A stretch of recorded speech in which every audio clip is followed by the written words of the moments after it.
नमस्कार, आदाब। Crime petrol dial 100 में आप सबका स्वागत है। एक बेहतर कल की उम्मीद में संघर्ष तो हम सभी करते हैं, लेकिन क्या ये ख्याल रखते हैं कि आने वाला कल गुजरे हुए कल का हिसाब चुकता करता है? साहब, मेरी बेटी कल रात से लापता है साहब। बैठिए, आराम से बैठिए पहले। साहब, कल रात से उसका फोन नहीं लग रहा। मैंने बहुत मिलाया, यहाँ वहां ढूंढा भी, लेकिन कहीं नहीं मिली साहब। उसकी फोटो है आपके पास? जी, पारुल नाम है इसका। ये मोबाइल फोन रखती है अपने पास? जी साहब। नंबर दीजिए। जी, 9824686 उसकी उम्र, रंग, कद सब कुछ लिखवाइए। उम्र 19 साल, रंग गोरा, कद 5.25 5.5 फुट होगा साहब। पहन के रखा था उसने? सलवार सूट ही पहनती है। पारुल के घर के आसपास पूछताछ करो, शायद कोई इंफॉर्मेशन हाथ लगे। सर,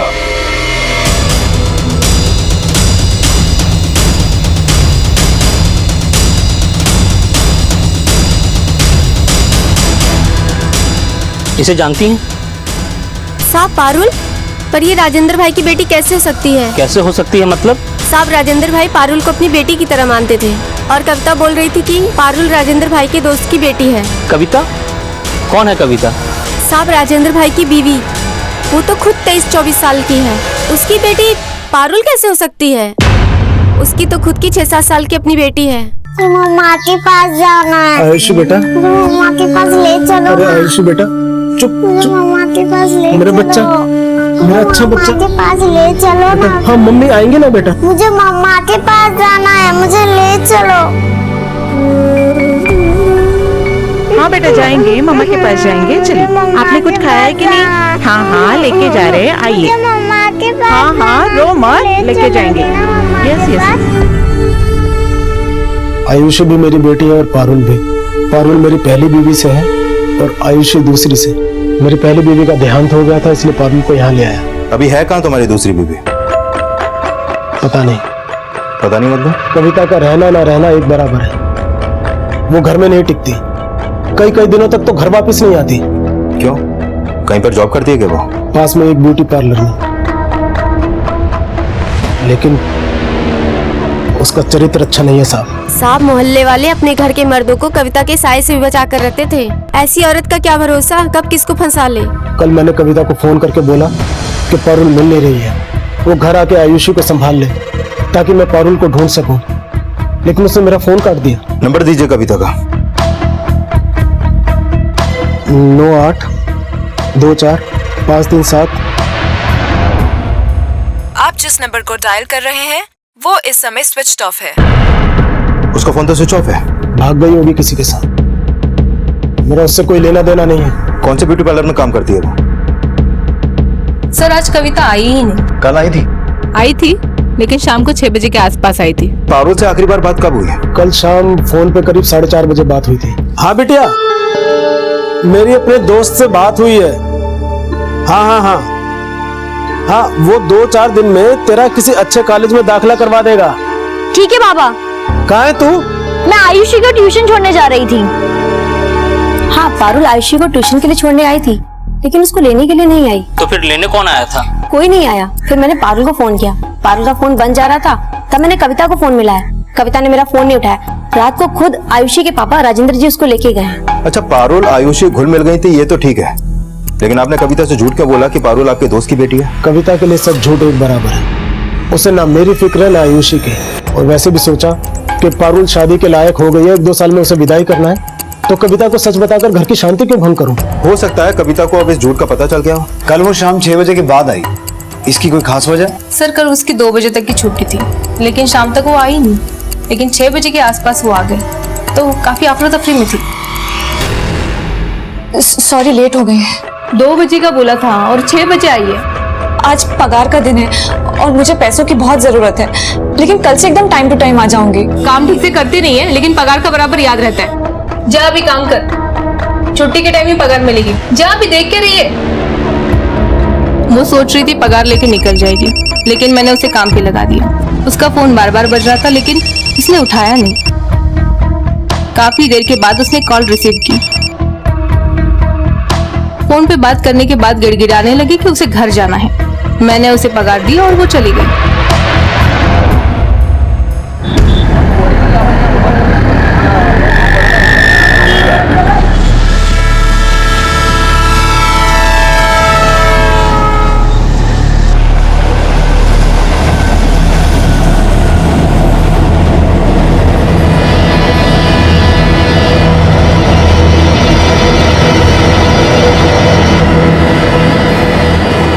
बॉडी को पोस्टमार्टम के लिए भेजो और आसपास के एरिया में सर्च करो।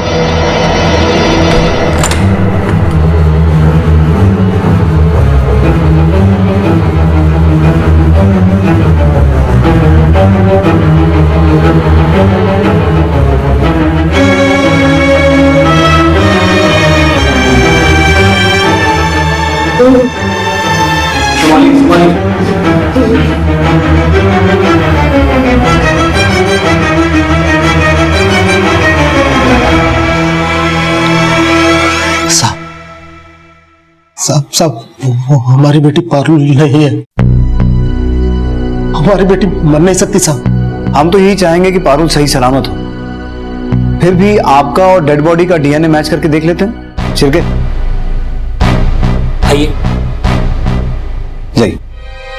चलिए।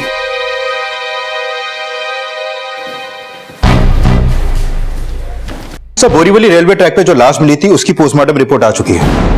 हत्या गला घोंटकर की गई है। और सर, उस शाम 8 बजे कविता को गोरेगांव के एक पीसीओ से कॉल आया, लेकिन राजेंद्र का फोन उसने ब्यूटी पार्लर से निकलने के बाद 8:15 बजे उठाया। सर, राजेंद्र के इस बयान में भी सच्चाई है कि कविता अच्छे चरित्र की नहीं थी, क्योंकि उसको शहर के अलग अलग पीसीओ से अक्सर कॉल आते थे। सर, हो सकता है कि कविता नहीं चाहती थी कि राजेंद्र को उसके लवर्स का पता चले, इसलिए उसने अपने लवर्स से पीसीओ से कॉल करने के लिए बोला।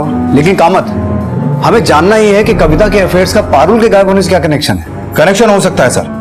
पारुल ने आयुषु का शाम 4 बजे ट्यूशन छोड़ा, लेकिन लेने नहीं पहुंची। और फिर जब ट्यूटर ने कविता को फोन किया, लेकिन कविता ने फोन नहीं उठाया। और ठीक शाम 5:30 बजे जब पारुल का फोन ऑफ होता है, तब उसके फोन की लोकेशन उसके घर वाले एरिया की थी। और वहीं पे कविता 6 बजे तक ब्यूटी पार्लर नहीं पहुंचती है, लेकिन उससे पहले उसके फोन की लोकेशन उसी एरिया की थी जहां पे पारुल का फोन ऑफ होता है। राजेंद्र के घर जाओ फौरन। सर। बेटा, पापा को काम पे जाना है ना? है? आप उषा ताई के साथ जाओ और देखो, इन्हें परेशान मत करना है? मम्मा भी आएगी शाम को बेटा। चल बेटा।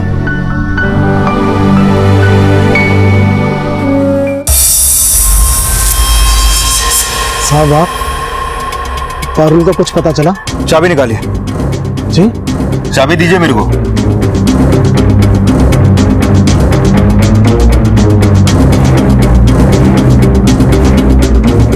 पूरा घर चेक करो। तुम उधर जाओ।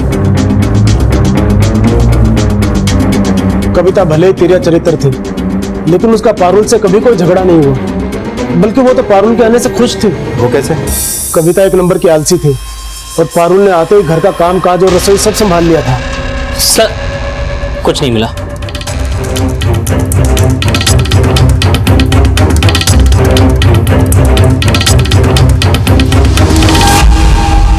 सर, मैंने राजेंद्र का घर अच्छी तरीके से चेक किया, लेकिन किसी तरह के ब्लड स्टेन या मर्डर का कोई भी क्लू नहीं मिला।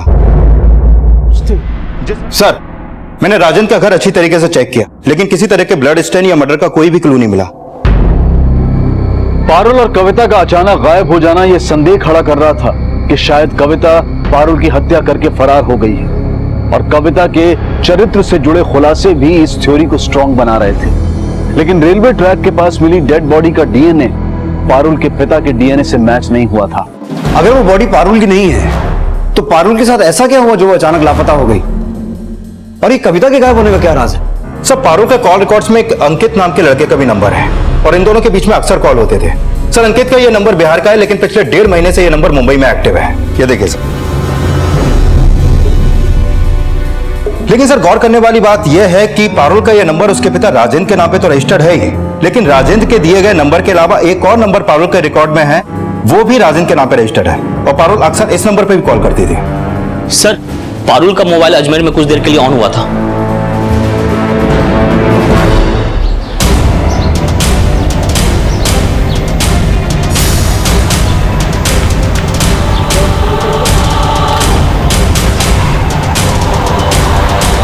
ये वही नंबर है जिसके बारे में मैंने आपको बताया था। अजमेर से पारुल के फोन से इसी नंबर पर कॉल हुआ था। इसका मतलब ये हुआ कामत कि इस कॉल रिकॉर्ड में कविता और अंकित के फोन नंबर के अलावा 3 नंबर ऐसे हैं जो राजेंद्र के नाम पर रजिस्टर्ड हैं। एक वो नंबर जो पारुल यूज करती थी, जो अभी अजमेर में ऑन हुआ है। दूसरा राजेंद्र का अपना नंबर जो वो खुद इस्तेमाल करता है। और तीसरा वो नंबर जिस पर अभी अजमेर से कॉल हुआ। ये नंबर कौन इस्तेमाल करता है? सर, पारुल के पिता राजेंद्र जी आए। साहब, अभी पारुल का फोन आया था, लेकिन उसकी आवाज नहीं आई। और जब हमने उसे फोन किया तो उसका फोन बंद था। हमें पारुल की बहुत फिक्र हो रही है साहब। वो नंबर अजमेर में एक्टिव था, वहीं से कॉल हुआ। पारुल अजमेर क्यों जाएगी साहब? ये तो हमें आप बताइए। हमें तो कुछ समझ नहीं आ रहा साहब। समझ में तो हमें भी एक बात नहीं आ रही है। आपने हमें जो अपना नंबर दिया था वो अलग है, लेकिन अभी अजमेर से जो कॉल हुआ वो अलग नंबर पर कॉल हुआ। जी साहब, ये मेरा दूसरा नंबर है। दरअसल पारुल के पास मुंबई की आईडी नहीं थी। मैंने उसे अपनी आईडी से सिम खरीद कर दिया तो अपने लिए एक नया सिम ले लिया। क्यों? हम इलेक्ट्रिशियन है साहब। ये हमारे पुराने नंबर पर बराबर से नेटवर्क नहीं आता, इसलिए हमने ये नया नंबर लिया ताकि इस नंबर पर फोन ना लगे तो पार्टी दूसरे नंबर पर कॉल कर सके और काम हाथ से ना जाए साहब। ये अंकित कौन है? पारुल का मंगेतर है साहब। अंकित बहुत अच्छा लड़का है साहब।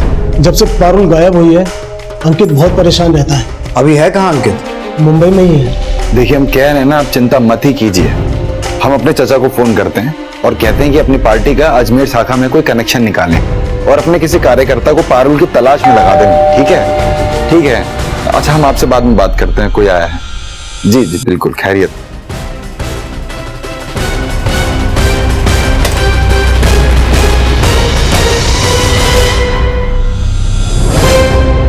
सर, पारुल की माँ के गुजरने के बाद पारुल मुंबई आ गई, तो हमने सोचा कि हम भी मुंबई आ जाते हैं, कोई काम ढूंढेंगे यहाँ पर और पारुल से शादी भी कर लेंगे। अजमेर में ऐसा कोई है जिसे पारुल जानती हो? नहीं सर। तुम आखिरी बार कब मिले थे पारुल से? करीबन 1 हफ्ता हो गया सर। गेटवे ऑफ इंडिया चलोगी मेरे साथ? रात को बहुत खूबसूरत लगता है। नहीं, पापा ने कहा था कि रात होने से पहले घर आ जाना, और तुम हमें रात को घुमाना चाहते हो। हाँ, तो अपने पापा को फोन करके बोल दो, तो गैर थोड़ी ना है। वैसे भी हम तुमसे शादी करने वाले हैं। अच्छा, नौकरी ढूंढ लिए? नौकरी के लिए ट्राई कर रहे हैं, मिल जाएगी जल्दी। तो ठीक है, तुम नौकरी ढूंढो, तब तक हम अपना ग्रेजुएशन पूरा कर लेंगे और उसके बाद शादी कर देंगे। तब तक मेल मुलाकात सिर्फ दिन में है। ठीक है, हम चलते हैं।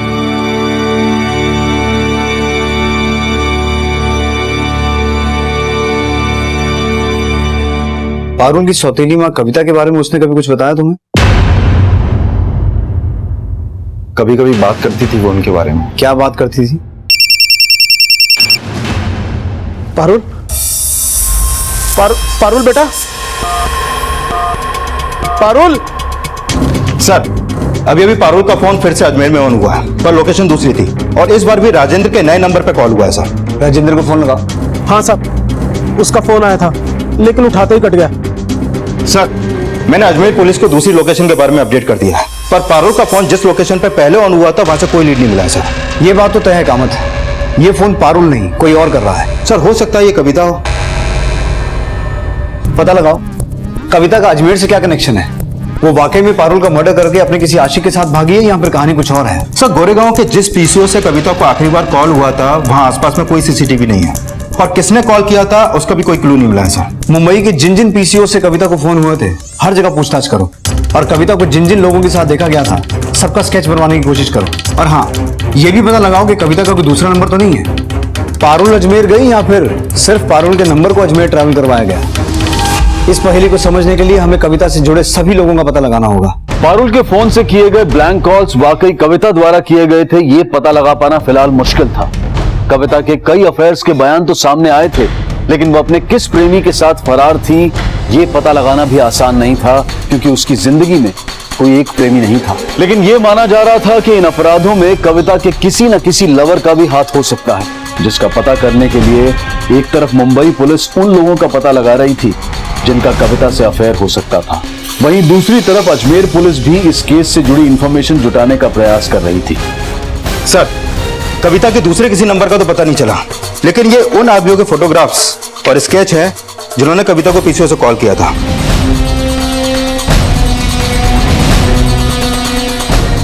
और सर ये उस आदमी का स्केच जिसको पिछले दिनों कविता के साथ देखा गया। सर मैंने ये फोटोग्राफ्स और स्केच उस गोरेगांव वाले पीसी ओनर को दिखाया है जहां से कविता को आखिरी बार कॉल हुए थे, लेकिन पहचान नहीं हो पाई सर। कैसे भी करके इनकी पहचान करो। और हाँ, जिस दिन पारुल और कविता गायब हुए हैं उस दिन अजमेर रूट पे जाने वाली सभी ट्रेन का रिजर्वेशन डेटा निकलो। सर मुझे नहीं पता कविता अजमेर में है या मुंबई में। मेरे तो उससे बात हुए कई महीने हो चुके हैं। मान लेते हैं तुम्हें नहीं पता, लेकिन मोबाइल होते हुए भी कविता को पीसीओ से फोन क्यों करते थे? सर एक बार कविता के पति ने मुझे और कविता को मार्केट में देख लिया था, पर मार्केट में उसने मेरी पिटाई की। सर बहुत ही शक्की इंसान है वो। उसका पति शक्की है, तुम बड़े चरित्रवान हो। सर देखिए, जैसा आप सोच रहे हैं ऐसा कुछ भी नहीं है हमारे बीच। वो हम केवल अच्छे दोस्त थे सर। तो तुम्हारी इस दोस्ती के बारे में तुम्हारी बीवी को पता है? ठीक है, जा सकते हो। Thank you sir.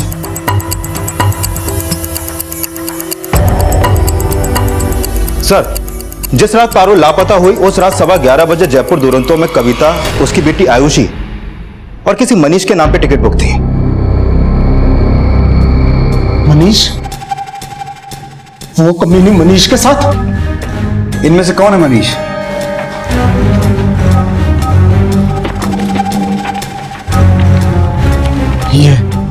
ये वो कमीना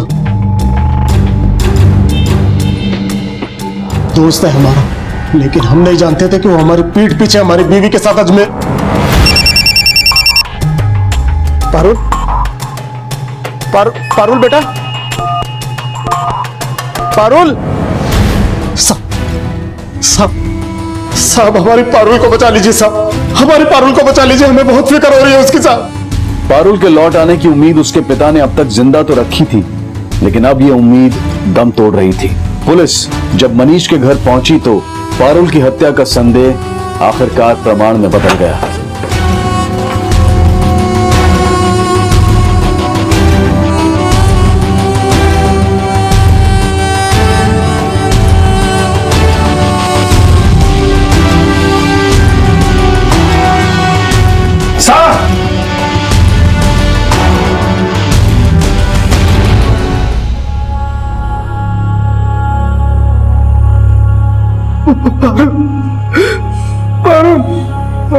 पारुल बेटा, बेटिया हम जानते हैं हमने तुम्हारे साथ इंसाफ नहीं किया। तुम्हें और तुम्हारी माँ को छोड़कर अपनी दुनिया में मस्त हो गए। हमें एक मौका दे दो, हम तुम्हारा दिल कभी नहीं दुखाएंगे।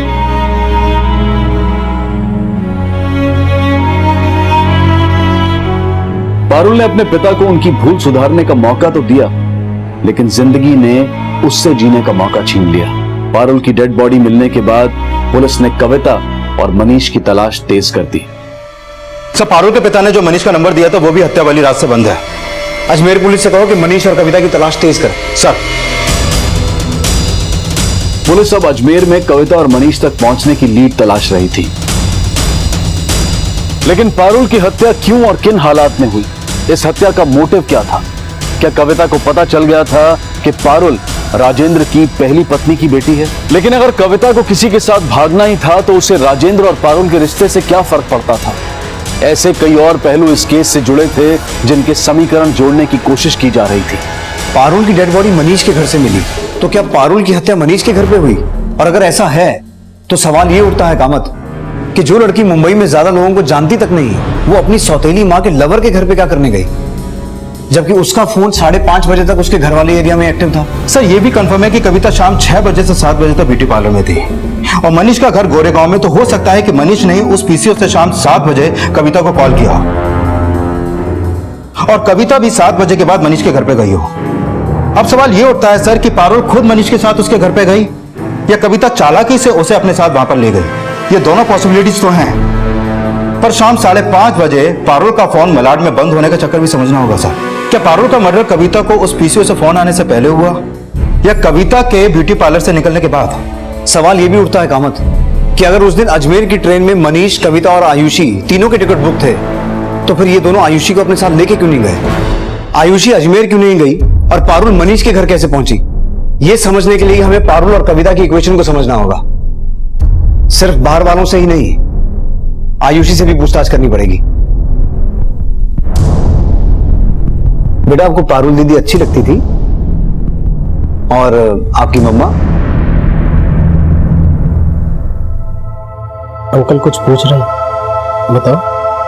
अच्छा एक बात बताओ, आपकी पारुल दीदी और आपकी मम्मा दोनों फ्रेंड्स थे? ये इतना डरी हुई क्यों है? जब से पारुल लापता हुई और इसकी माँ तभी से सब मैंने ऐसा। सर मुझे नहीं पता ये कविता की स्टेप डॉटर थी। हाँ लेकिन एक दो बार इसे मैंने कविता का पीछा करते हुए देखा था।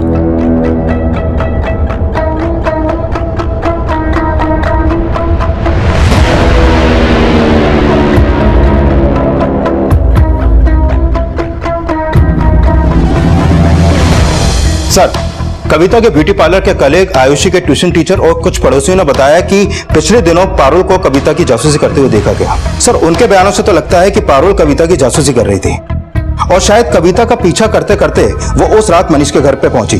सर, कहीं ऐसा तो नहीं कि पारुल कविता के अफेयर्स का फायदा उठा के कविता या उसके लवर्स को ब्लैकमेल कर रही हो? लेकिन ये बात समझ में नहीं आई कामत कि पारुल ये सब कर क्यों रही थी, या फिर उससे ये सब कोई करवा रहा था?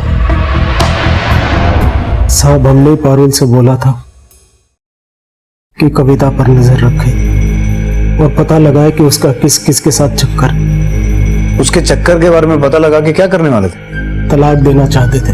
तलाक तो वैसे भी दिया जा सकता है, उसके लिए जासूसी करवाने की क्या जरूरत थी? हम नहीं चाहते थे कि कोर्ट उस तिरया चरित्र को मां समझकर हमारी आयुषी उसे सौंप दे। हम अपनी पारुल और आयुषी का पालन पोषण खुद करना चाहते थे, इसलिए उसके खिलाफ सबूत जुटाकर तलाक देने की सोची। क्या क्या सबूत जुटाए? कोई सबूत। पारुल की हत्या से कुछ दिन पहले ये बेवकूफ ख्याल हमारे दिमाग में आया।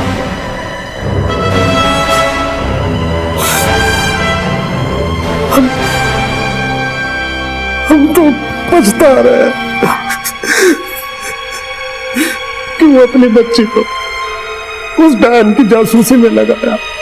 खा गई हमारे बच्चे को, खा गई। पारुल के पिता ने भले ही अपनी मंशा साफ कर दी थी, लेकिन उनका यह बयान इस बात की पुष्टि कर रहा था कि पारुल कविता की जासूसी कर रही थी, और ये इस केस में एक चौंकाने वाला एंगल था। और ये एंगल इस केस को एक ऐसे टेंजेंट पर ले जाने वाला था जिसमें छल, कपट, झूठ, फरेब, नफरत, इंसानी जज्बात का हर वो नेगेटिव इमोशन था कि जिसका रंग अगर किसी पर चढ़ जाए तो रिश्ते क्या, इंसानियत की हदें भी लांघ दी जाती हैं। कहते हैं कि डूबने वाले को तिनके का सहारा भी काफी होता है, लेकिन जो खुद अपनी नाव में छेद करे उसे डूबने से कोई नहीं बचा सकता। सर, अजमेर पुलिस ने मनीष को अजमेर के गेस्ट हाउस से गिरफ्तार किया है, लेकिन उसके साथ कविता नहीं थी। Let's go.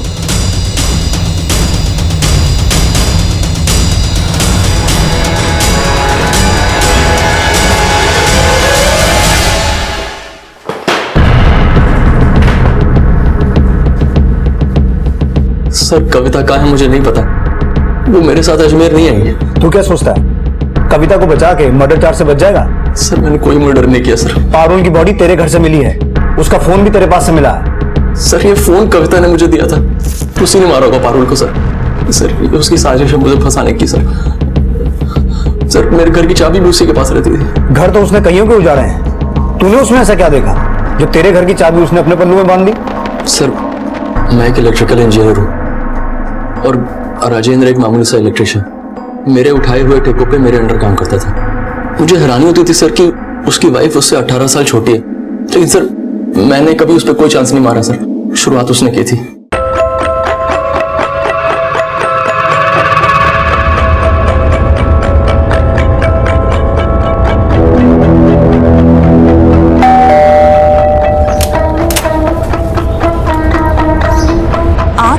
राजेंद्र है क्या घर में? नहीं वो तो नहीं है, लेकिन आप अंदर आइए ना। नहीं मैं चलता हूँ। अरे नहीं आइए तो प्लीज आइए। खूबसूरती में ऐसा बहका कि को संभाल नहीं पाया। हमारी मुलाकातें बढ़ने लगी। तब उसने बताया कि राजेंद्र उसे मारता था, उस पर शक करता था। कुछ दिन पहले मुझे अजमेर से एक जॉब ऑफर हुई तो। मनीष देखो ना कितना छोटा सा गंदा सा घर है, मुझे नहीं रहना इस घर में, तुम मुझे अपने साथ अजमेर ले चलो ना प्लीज। लेकिन राजेंद्र क्या? मुझे नहीं रहना उस खड़ूस के साथ। मैं तुमसे शादी करना चाहती हूँ। सच? हमारे अजमेर जाने का प्लान तो अगले महीने का था, लेकिन उस दिन अचानक उसका कॉल आया। हाँ बोलो। मनीष, हमें आज रात ही अजमेर जाना होगा। आज रात? सवाल मत करो और जल्दी से पैकिंग करके मुझे फोन करो, ठीक है? मैं वेट कर रही हूँ तुम्हारा। मैंने पैकिंग की और उसे कॉल किया, वो घर आके बोली कि मनीष तुम जाओ, मैं तुम्हें अजमेर में मिलूंगी। लेकिन तुम तो। सवाल मत करो, राजेंद्र को पता लग गया है कि हम दोनों भाग रहे हैं। पता लग गया मतलब? कैसे पता लग गया? राजेंद्र ने अपनी बेटी पारुल को हमारी जासूसी में लगा रखा है। उसके फोन में हमारी फोटोज भी हैं। वो यहीं आ रहा है, तुम प्लीज जल्दी से निकलो। और तुम कैसे आओगी? उसने आयुषी को कहीं छुपा दिया है। मैं कैसे भी करके आयुषी को लेकर अजमेर पहुंच जाऊंगी, लेकिन तुम जाओ, वो यहीं आ रहा है। अगर तुम दोनों का सामना हो गया तो बहुत बड़ी प्रॉब्लम हो जाएगी। और हाँ, ये फोन मुझे दे दो, वो मेरे फोन का बैलेंस खत्म हो गया है। लेकिन मैं तुमसे कांटेक्ट कैसे करूंगा? अरे पारुल का मोबाइल दिया ना मैंने तुम्हें, लेकिन अभी ऑन मत करना, अजमेर पहुंचकर ही फोन करना। और मैं तुम्हें ये एक नंबर दे रही हूँ, इस वाले नंबर पे कॉल करना, लेकिन मेरे फोन पे बिल्कुल कॉल मत करना। ये नंबर किसका? ये मेरा नया नंबर है। इस नंबर पे कॉल करने के लिए बोला था सर।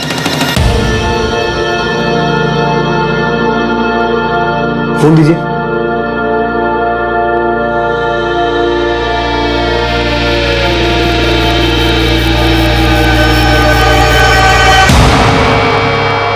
सर ये तो वही नंबर है। तो कविता ने तुझे कहा कि ये उसका नया नंबर है। तेरा फोन उसने लिया और उसने तुझे ये पारुल का फोन थमा दिया। Yes sir. लेकिन इस फोन में तो कोई फोटो नहीं है। सर कविता ने डिलीट कर दिए होंगे, मैंने तो देखे तक नहीं। अजमेर आने के बाद फोन ऑन किया और अपने नंबर पे कॉल किया तो फोन बंद था। फिर कविता के नए नंबर पे कॉल किया तो राजेंद्र ने फोन उठाया। फिर मैंने दोबारा कॉल किया तो भी राजेंद्र नहीं उठाया। तो उसके बाद से मैंने फोन बंद ही कर दिया था। पीसीओ से कई बार अपने नंबर पे और कविता के पुराने नंबर पे कॉल किया तो दोनों नंबर बंद थे सर। अगर कविता तेरे साथ नहीं आई तो फिर टिकट आयुषी, कविता और तेरे नाम पे बुक क्यों किया था? सर टिकट तो मैंने तभी बुक करा ली थी जब कविता ने अजमेर भागने की बात कही थी, लेकिन सर उस टिकट पे मैं अकेले ही अजमेर आया, ना मेरे साथ कविता थी ना आयुषी थी।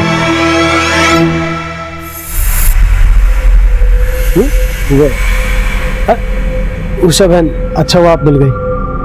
आयुषी को अपने पास रख लेंगी, मुझे किसी काम से जाना है। क्यों? आया कहाँ गई? मैंने उसे निकाल दिया। मैं इसे जल्दी आकर ले जाऊंगा। अच्छा बेटा।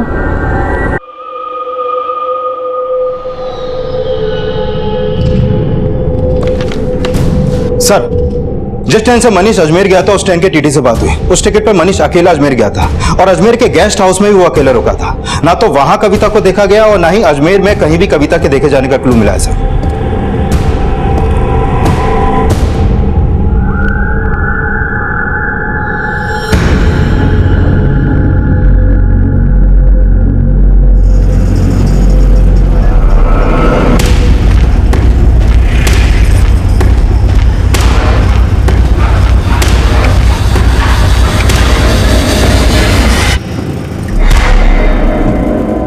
सर अगर मनीष सच बोल रहा है तो उसके बयान से यह क्लू मिलता है कि कविता को पता चल चुका था कि पारुल राजेंद्र की पहली बीवी की बेटी थी। राजेंद्र ने अपनी बेटी पारुल को हमारी जासूसी में लगा रखा है।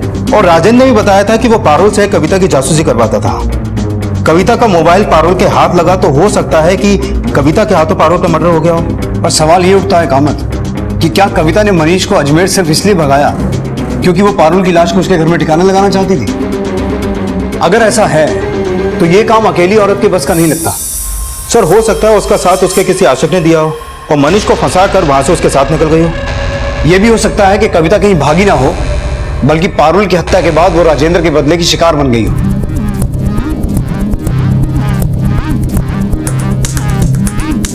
कामत, बोरीवली पुलिस से पता करो, जिस लड़की की लाश रेलवे ट्रैक पे मिली थी उसकी पहचान हुई? सर पारुल के पिता के बारे में कुछ बातें पता चली है।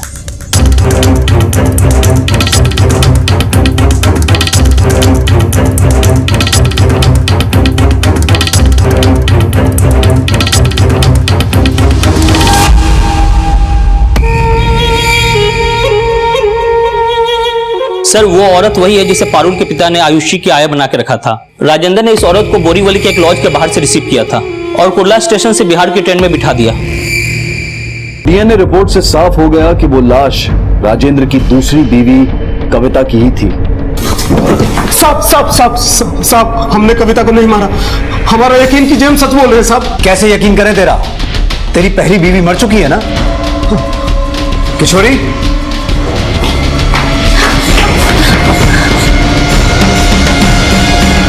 जीते जी तूने अपनी पहली बीवी को स्वर्गवासी बताया और तूने हमसे एक नहीं कई झूठ बोले हैं। तूने हमसे यह भी छुपाया कि कविता तेरी साली थी।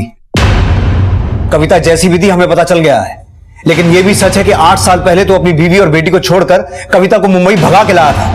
वो हमारी जिंदगी की ऐसी गलती थी जिसका खामियाजा हम आज तक भुगत रहे हैं। लेकिन यह भी सच है कि कविता ने गांव से मुंबई आने के लिए हमारा सीढ़ी की तरह इस्तेमाल किया। वो मुंबई हमारी बीवी बनकर तो आ गई, लेकिन मुंबई की चकाचौंध के सामने उसे हमारी हैसियत बहुत छोटी लगी और अपनी हैसियत बढ़ाने के लिए वो न जाने कहां मुंह मारने लगी।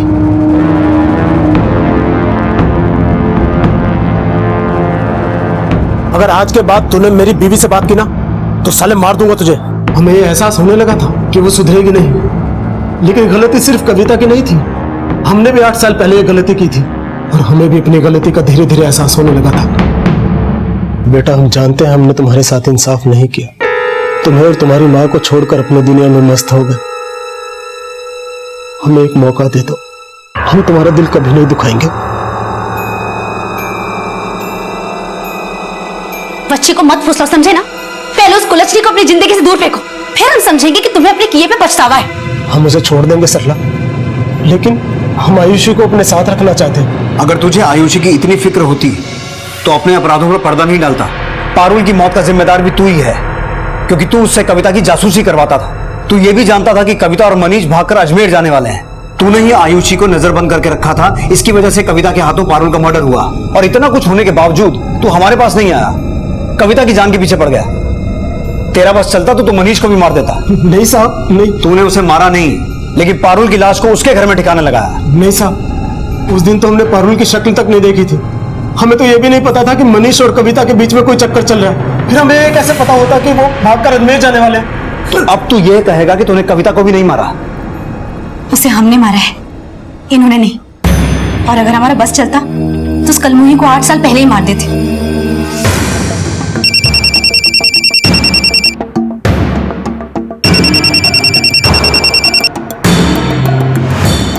फोन नहीं उठा रही है। अगर मेरी पारुल को कुछ हुआ ना तो देख लेना मैं तुमको क्या करती हूँ। अरे कुछ नहीं होगा, शांति रख, मिलाता हूँ।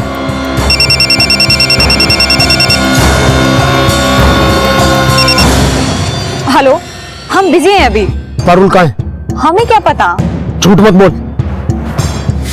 ए कविता, बता पारुल कहाँ है, नहीं तो अच्छा नहीं होगा। कौन बोल रहा है? ज्यादा नाटक मत कर, समझी ना? तू अच्छे से जानती है कौन बोल रहा है। दीदी। ज्यादा दीदी मत कर। अगर 1 घंटे में हमारी पारुल नहीं आई ना तो देख लेना हमसे बुरा कोई नहीं होगा। बेटा, अब तू सो जा। मुझे मम्मा के पास जाना है, ले चलो ना। मम्मा के पास ले जाएंगे। मैं तुम्हारी मम्मा को यहीं लेकर आऊंगा। हाँ, सो जा मेरा अच्छा बच्चा, सो जा। कहाँ है मेरी बेटी आयुषी? पहले बता मेरी बेटी पारुल कहाँ है? अरे हमने कहा ना हमें नहीं पता। अरे ऐसे कैसे नहीं पता? तुझे पता मेरी बेटी पारुल कहाँ है? हमें नहीं पता। कविता, सच बता दे। झूठ तो आप लोगों ने हमसे बोला है। आखिर ले आए ना दीदी और पारुल को यहाँ पर। मैं जा रही हूँ अपनी बेटी को लेने। अरे ऐसे कैसे जाएगी? पहले बता मेरी बेटी पारुल कहाँ है? तेरी बेटी को जिंदा काट दूंगी। नहीं पता मुझे। ऐसे कैसे नहीं पता? बता जल्दी मेरी बेटी को। मुझसे मेरा पति जीनेगी ना?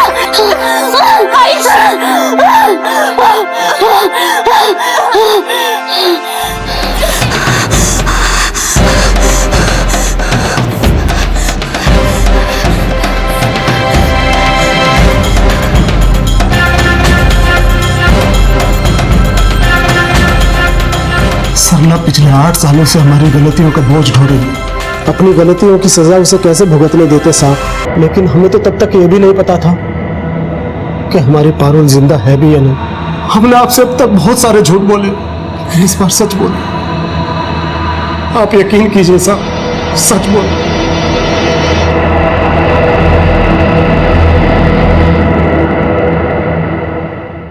सर अगर राजेंद्र सच बोल रहा है तो क्या मनीष ने हमसे झूठ बोला या कविता ने मनीष से झूठ बोला? झूठ तो हमसे अंकित ने भी बोला था। सर मैं झूठ नहीं बोलना चाहता था, लेकिन पारुल के पापा मेरे सामने गिड़गिड़ाने लगे कि उनके मुंह से झूठ निकल गया। लेकिन सर मुझे उन्होंने ये नहीं बताया कि पारुल की मम्मी ने पारुल की छोटी मम्मी का मर्डर कर दिया है। पारुल कविता की जासूसी करती थी, इस बारे में पारुल ने कभी कुछ बताया नहीं? नहीं सर, मुझे तो नहीं पता इस बारे में कुछ। तू उसका मंगेतर था, अक्सर उससे मिलता रहता था, कभी कुछ ऐसा नोटिस नहीं किया? नहीं सर, मैंने पारुल को कभी उसकी छोटी मम्मी कविता की जासूसी करते हुए नहीं देखा। पर हाँ, एक बार हम कैफे में थे और वहां पर हमने कविता को देखा था एक आदमी के साथ, और सर वो आदमी उसे पैसे भी दे रहा था। कौन आदमी? मुझे नहीं पता सर, मैं ऐसे बता नहीं पाऊंगा। इनमें से था कोई?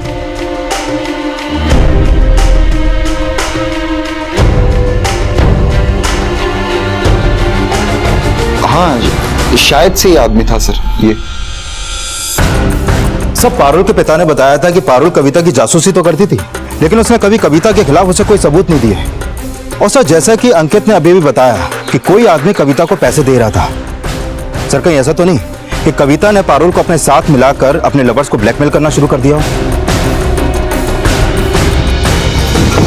मैं सच कह रहा हूं सर। सर मैं सच कह रहा हूं सर। मैं सच कह रहा हूं सर। सर मुझे किसी ने ब्लैकमेल नहीं किया सर। मैं आज तक पारुल से मिला ही नहीं, तो उसका मर्डर कैसे करूंगा सर? शिरके सर मैं सच कह रहा हूं सर। अंकित के बयान ने पुलिस के सामने जो एंगल रखा, उसकी पुष्टि के लिए पुलिस अब कविता से जुड़े उन सभी आदमियों से पूछताछ करने लगी जिनके साथ कविता का अफेयर था, और जल्द ही इस राज से पर्दा उठ गया। सर कविता जिस ब्यूटी पार्लर में काम कर रही थी, वहां के लैंडलाइन नंबर से अंकित को एक बार कॉल हुआ था, और हत्या वाली रात अंकित ने अपने डेबिट कार्ड से बैग शॉप से एक बड़ा बैग खरीदा था। मतलब उसकी शान पट्टी उसी में भारी पड़ गई। नहीं, अब बोलेगा या तोड़े? बोलता हूँ साहब। अरे पारुल, तुम यहाँ? दोस्त है तुम्हारा? मुझे नहीं मिलवाओगी? पारुल ने कविता से झूठ बोला था कि मेरी और पारुल की मुलाकात मुंबई में हुई थी। सर पारुल क्या उसकी जासूसी करती? वो खुद 2 कदम आगे थी। कविता खुद पारुल की जासूसी कर रही थी। नौकरी ढूंढ ली है? यार नौकरी के लिए ट्राई कर रहे हैं, मिल जाएगी जल्दी। अच्छा ठीक है, तुम नौकरी ढूंढो, तब तक हम अपना ग्रेजुएशन पूरा कर लेंगे और उसके बाद शादी कर देंगे। तब तक मेल मुलाकात सिर्फ दिन में, ठीक है? अच्छा। हम चलते हैं। ठीक है।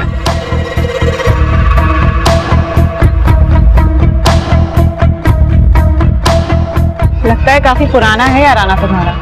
नहीं ऐसा नहीं है जैसा आप समझ रही हैं। अरे तो इसमें इतना डरने वाली क्या बात है? वैसे मैं गेटवे ऑफ इंडिया जाने का सोच रही थी।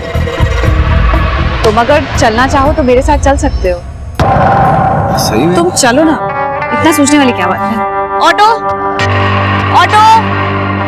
सर पता नहीं उस औरत में ऐसा क्या जादू था, उससे 2 मुलाकात के बाद ही मैं पारुल को भूल गया, और उससे राज भी नहीं छुपा पाया कि पारुल के पापा उसे छोड़कर पारुल और पारुल की मम्मी को घर लेके आ रहे हैं।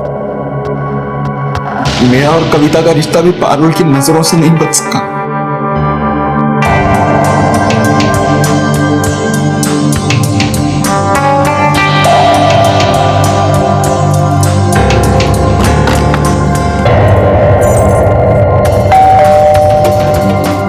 कोई आया है, एक सेकंड।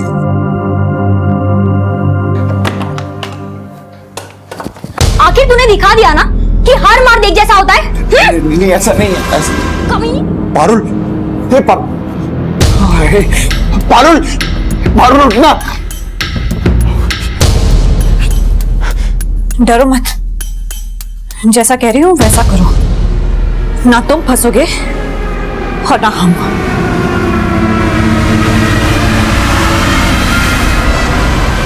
हम मनीष को घर से निकालते हैं, तब तक तुम सारी तैयारी करके रखो और हमें मनीष के घर के बाहर मिलो।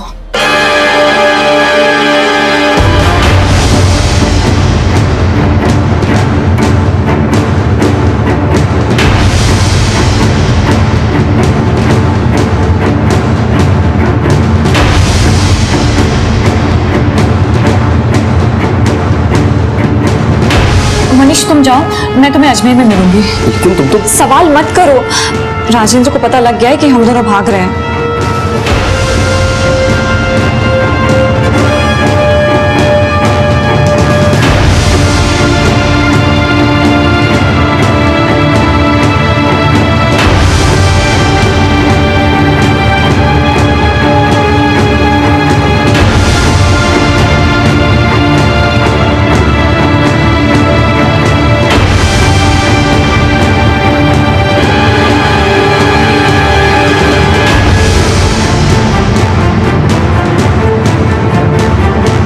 सलाखों के पीछे होते हैं, उन्हें जिंदगी भले ही नसीब हो जाए, पर उनका पश्चाताप किसी श्राप से कम नहीं होता।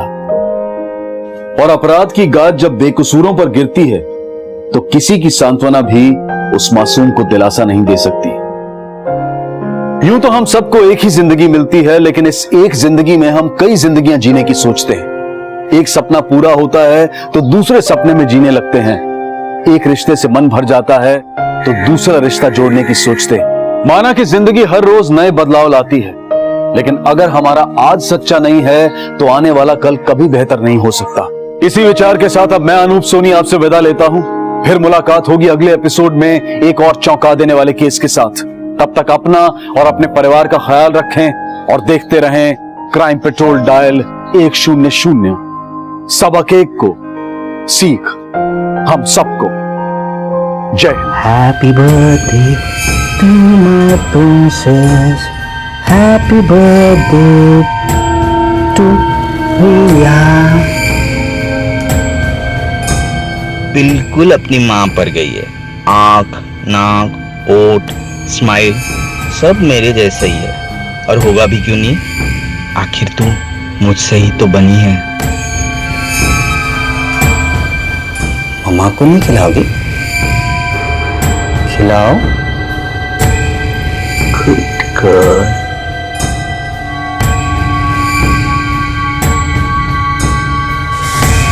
Good girl. मम्मा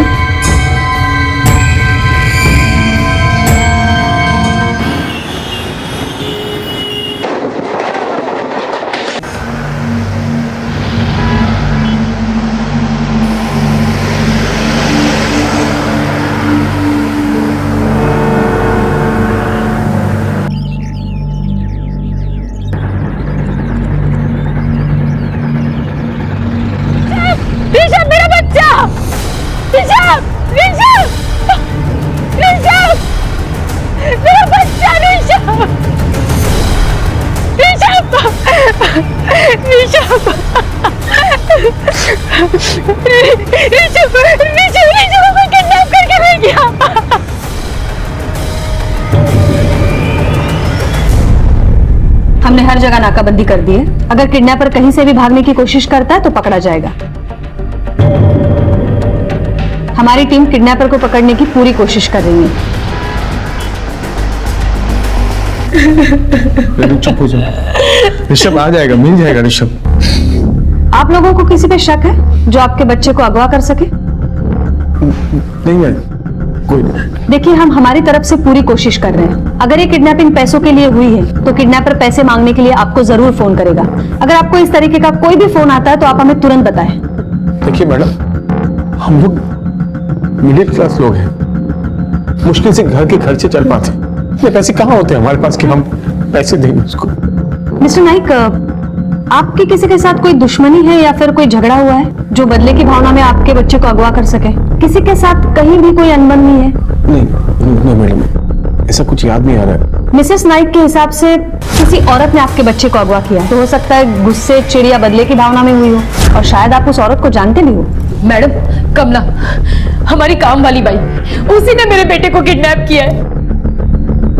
काम वाली बाई ये सब क्यों करेगी? उसने मुझे पहले कई बार बताया।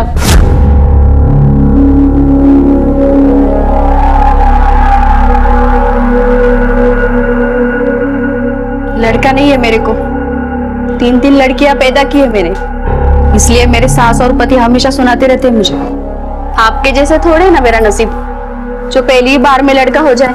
चुपचाप ना अपना काम कर। इतना क्यों गुस्सा कर रही हो दीदी? मैं थोड़ी ना आपके बेटे को उठा ले जाने वाली हूँ। तो आपके कहने का मतलब है कि कमला ने जेलसी में आकर आपके बच्चों को किडनैप किया क्योंकि उसे बेटा चाहिए था। ठीक है, आप लोग अभी जा सकते हैं। अगर फिरौती के पैसों को लेकर कोई भी फोन आता है तो आप हमें बताएं। हम ऑलरेडी आपके फोन ट्रेस कर रहे हैं ताकि किडनैपर की लोकेशन पता चल सके। सुरवीर, ये संदीप के फाइनेंशियल स्टेटस के बारे में पता करो। हो सकता है ब्लैक का पैसा दबा के बैठा हो और हमें झूठ बोल रहा है। अगर ये किडनैपिंग पैसे के लिए हुई है तो किडनैपर इसका आगा पीछा तो जरूर जानता होगा, वरना ऋषभ को टारगेट नहीं बनाता। मैडम, अक्सर ऐसे देखा गया है कि फैमिली अपने अमीर होने का दिखावा करती है और इसी दिखावे के गलत फहमी में किडनैपर उनके बच्चों को किडनैप कर लेते हैं। एक काम करते हैं, ये कमला के बारे में भी इंक्वायरी करते हैं और संदीप के आस पड़ोसियों से भी पूछताछ करते हैं। शायद किसी ने उस औरत को देखा हो।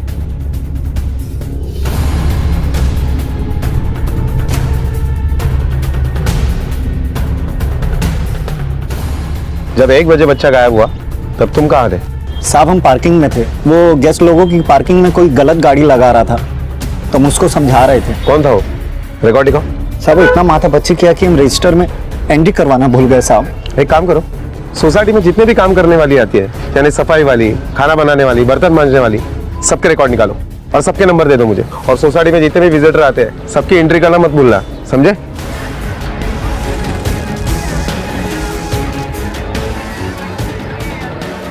ये कमला कहाँ रहती है? कमला,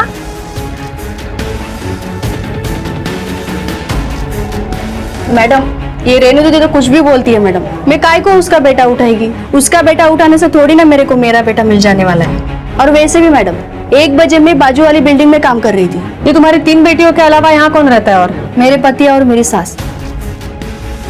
नहीं, आता नहीं है घरी। मेरी सास बीमार है। मेरे पति उनको अस्पताल में लेके गए। 2-3 दिनों में उनका ऑपरेशन होने वाला है। ऑपरेशन के पैसे जमा हो गए? हाँ, हो गया है।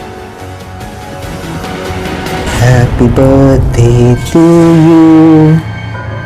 There is one more surprise for my princess. This is your birthday gift. Lo? Lo?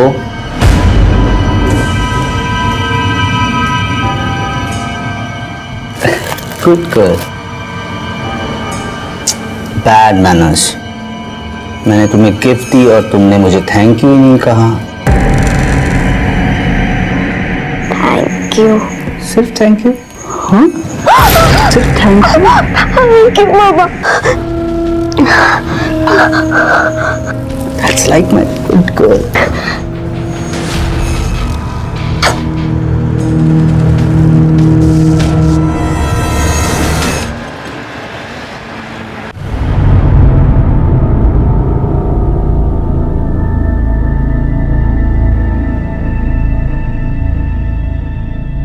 Renu, relax. कैसे? सब ठीक हो जाएगा। कैसे सब कुछ ठीक हो जाए? चिंता मत करो, सब कुछ ठीक होगा।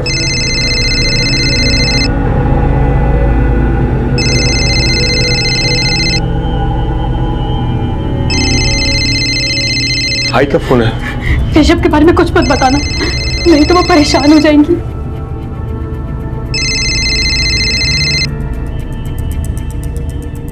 हाय, बोल।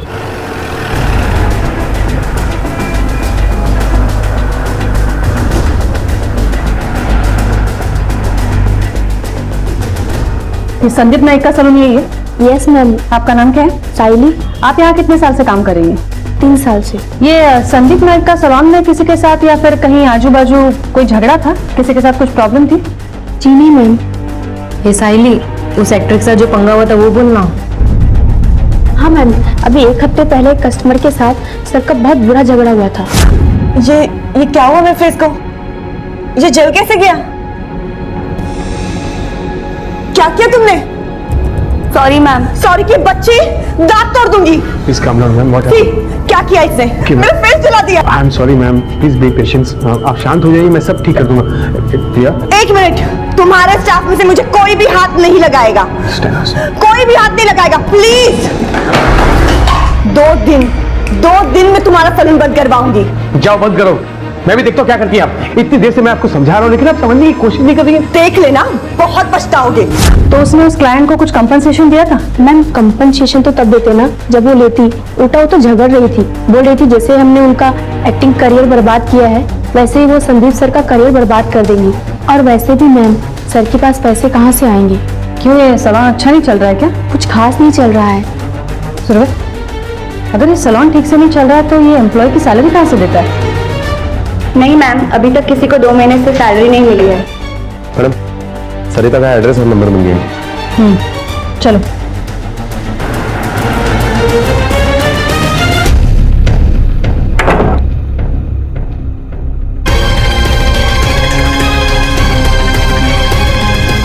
सारिका,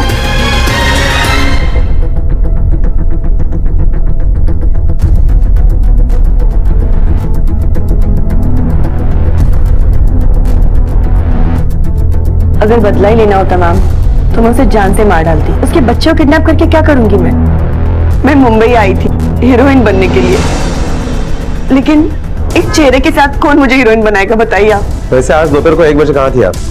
आज 1 बजे घर पे ही थी, और वैसे भी ऐसी जली हुई शक्ल को लेके कहाँ जा सकती हूँ। बाय द वे, अभी कहाँ जा रही थी आप? अभी कुछ घर का सामान लाने के लिए ग्रोसरी स्टोर जा रही थी। मैडम, ये एक्ट्रेस तो अपने ही प्रॉब्लम में फंसी हुई है, ऊपर से उसका हीरोइन बनने का सपना टूट गया। मैडम, मुझे लगता है ये सच बोल रही है, शायद उसने किडनैपिंग नहीं की। सुरभि, याद रखो वो एक एक्ट्रेस है, अच्छी तरह जानती है कब, कहाँ और कैसे आंसू बहाने हैं। और उसका एक्ट्रेस बनने का सपना टूटना ही तो संदीप से बदला लेने का मोटिव हो सकता है। एक काम करो, ये सारिका के भी कॉल रिकॉर्ड्स निकलवाओ। Okay madam.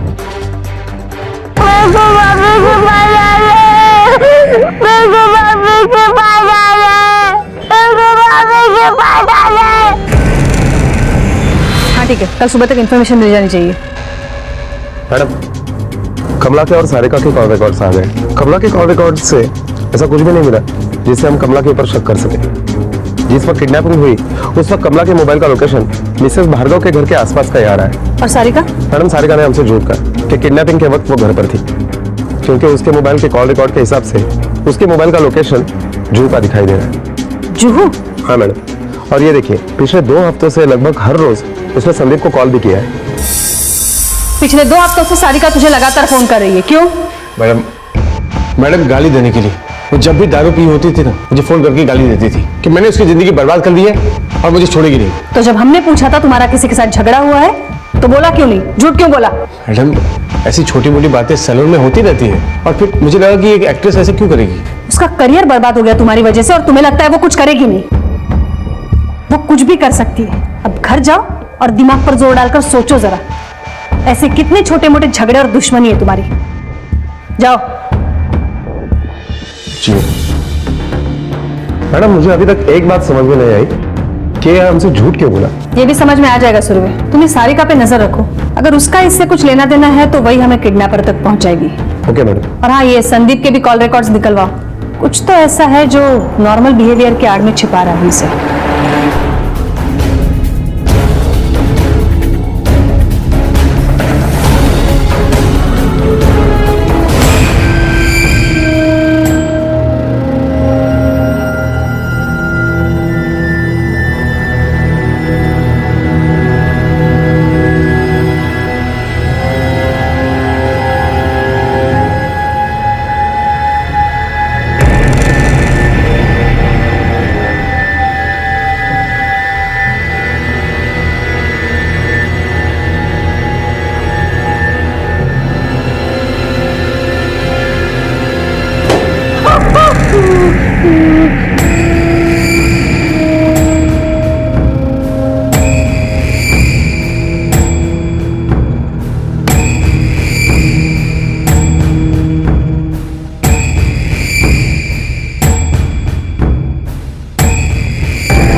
Princess? Good girl.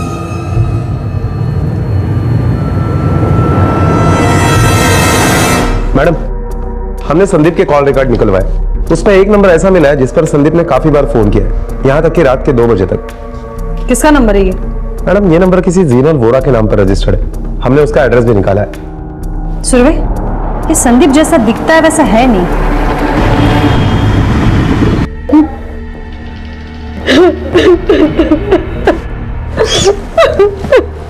मेरा बच्चा।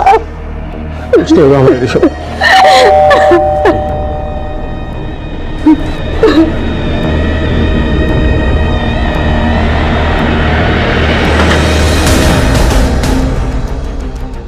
आप लोग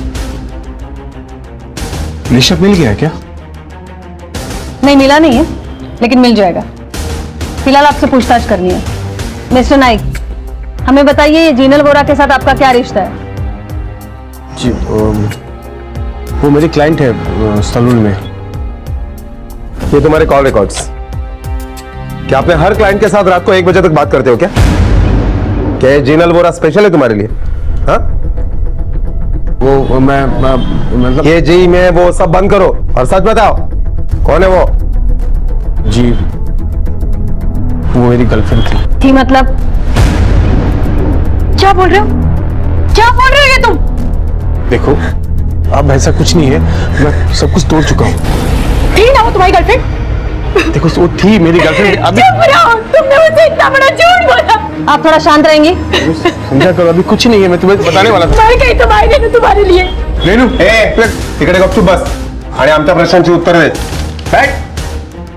सर चल बोल अभी, अफेयर क्यों तोड़ा? मैडम मुझे समझ में आ गया था कि मैं गलत कर रहा हूँ।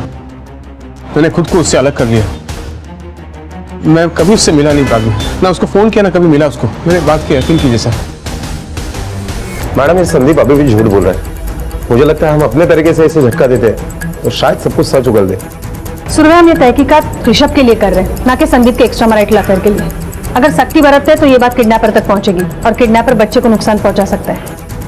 हो सकता है जीनल आज भी संदीप से प्यार करती हो और ऋषभ उसके रास्ते का सबसे बड़ा रोड़ा हो सकता है ये बीवी को छोड़ सकता है लेकिन बच्चे को नहीं छोड़ना चाहता हो सकता है। मैडम मुझे लगता है हमें जीनल को उठा लेना चाहिए क्योंकि उसके पास एक किडनैपिंग का स्ट्रॉन्ग मोटिव है। एक काम करो, ये जीनल पर नजर रखने के लिए अपने कांस्टेबल लगा दो। जीनल या सारिका दोनों में से एक हमें किडनैपर या बच्चे तक पहुंचा सकती है।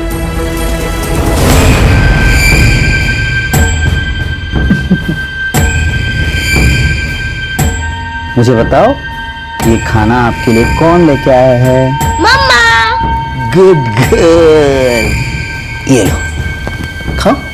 आपको पता है ना मैं नॉनवेज नहीं खाती, फिर भी आप हमेशा यही क्यों लाती हो? क्योंकि मम्मा को नॉनवेज बहुत पसंद है। आखिर तुम मेरा अंश हो, मेरा हिस्सा हो, इसलिए तुम भी वही खाओगी जो मम्मा को पसंद है ना? चलो खाओ। वो छोटी यार ये मैं नहीं खाऊंगी। पुलिस को यकीन था कि ऋषभ को किसी औरत ने अगवा किया है, पर क्यों और किसने, ये सवाल अब भी मंडरा रहा था। ऋषभ के अपहरण को 24 घंटे बीत चुके थे, लेकिन अपहरणकर्ता की तरफ से अभी तक कोई रैंसम कॉल नहीं आया था। पुलिस अपहरण की हर वजह तलाश रही थी। अपहरणकर्ता तक पहुंचने में देरी करना ऋषभ की जान को खतरे में डाल सकता था।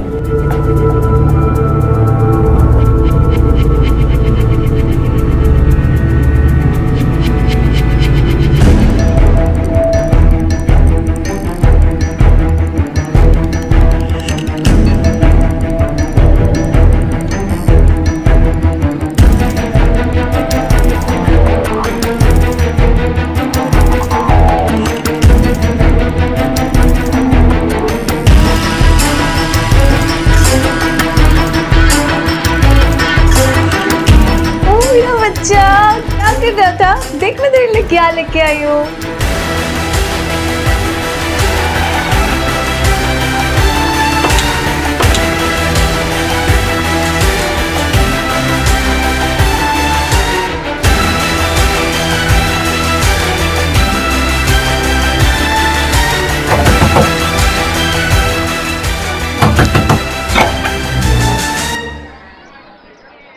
ऋषभ का कौन ऋषभ? मैं किसी ऋषभ को नहीं जानती।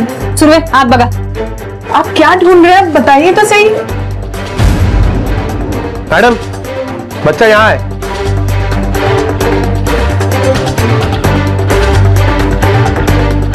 मैडम लेकिन ये ऋषभ नहीं है। ये बच्चा मेरा और संदीप का है। शादीशुदा नहीं हूं इसलिए इसे अपने साथ नहीं रख सकती।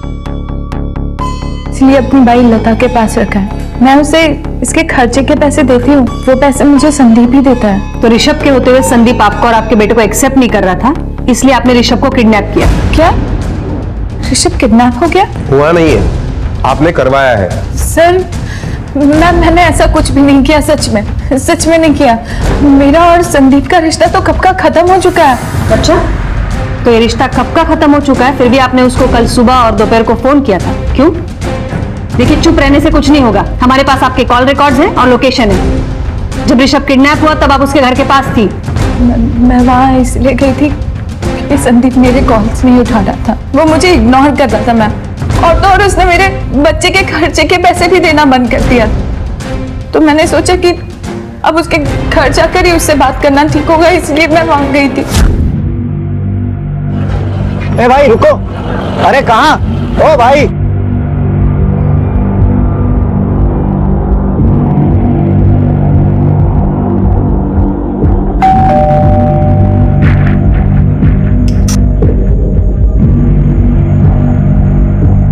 इस घर में कोई नहीं है, आपको किससे मिलना है? जी वो रेनू अभी भी नीचे गई है और संदीप भाई सब काम पे गए हैं। आप मुझे अपना नाम बता दो, वो लोग आएंगे तो मैं उन्हें बोलूंगी। नहीं ठीक है, थैंक यू। मेरी बात का यकीन कीजिए मैम, मैंने ऐसा कुछ नहीं किया, मैंने ऋषभ के साथ कुछ नहीं किया। ठीक है, आप जा सकती हैं, लेकिन हमारे परमिशन के बगैर शहर से बाहर मत जाइएगा। सुरभि, ये संदीप ने जिनल के साथ जो कुछ भी किया है, उसके बाद तो जिनल के पास स्ट्रॉन्ग मोटिव है संदीप से बदला लेने का, और मेरे ख्याल से उसके लिए उसने ऋषभ को चुना है। मुझे लगता है ये उसने खुद नहीं किया है, किसी और से करवाया है। एक काम करो, ये जिनल की बाई लता, उसकी इंफॉर्मेशन निकालो और रेनू के पड़ोसन से पूछताछ करो। ये जिनल सच बोल रही है झूठ? ये जिनल बोरा के पास कब से काम कर रही है? साहब, मेम साहब के यहाँ बाबा पैदा हो गया ना, तब से काम कर रही हूँ। तुम्हारी मेम साहब का एक दोस्त है संदीप, उसका बेटा गायब हुआ है, जानती हो संदीप को? हाँ जानती हूँ ना साहब, एक नंबर का चैप्टर आदमी है। मेम साहब को फंसाया और भाग गया। अच्छा हुआ, जैसा करेगा वैसा ही भरेगा ना साहब। मेम साहब से हमदर्दी है इस वजह से, या पैसों के लिए तुमने ऋषभ को उठाया? नहीं साहब, मैंने किसी को नहीं उठाया साहब, मैंने कुछ भी नहीं किया। कल दोपहर में 1 बजे कहाँ थी तुम? सब बाबा के साथ घर पे ही थी। मेरा मोबाइल नंबर दो। हाँ, 9822।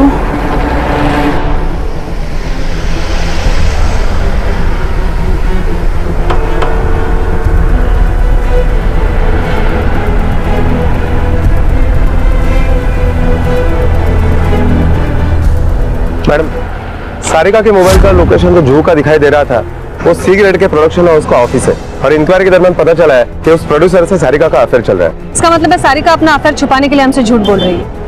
अच्छा, ये जिनल के बाई के बारे में कुछ पता चला? हाँ मैडम, लता के मोबाइल का लोकेशन सौरभ के किडनैपिंग के वक्त लता का घर का ही है, और नीतू के पड़ोसियों से जब हमने पूछताछ की तो उन्होंने बताया कि जिनल को संदीप का डोरबेल बजाते वक्त उन्होंने देखा था। सुरभि, या तो हम गलत दिशा में तहकीकात कर रहे हैं, या फिर ये संदीप और जिनल अब भी हमसे कुछ छुपा रहे हैं। अगर इन औरतों में से किडनैपिंग की जगह पर कोई नहीं था, तो फिर वो कौन औरत हो सकती है जिसने ऋषभ को किडनैप किया हो?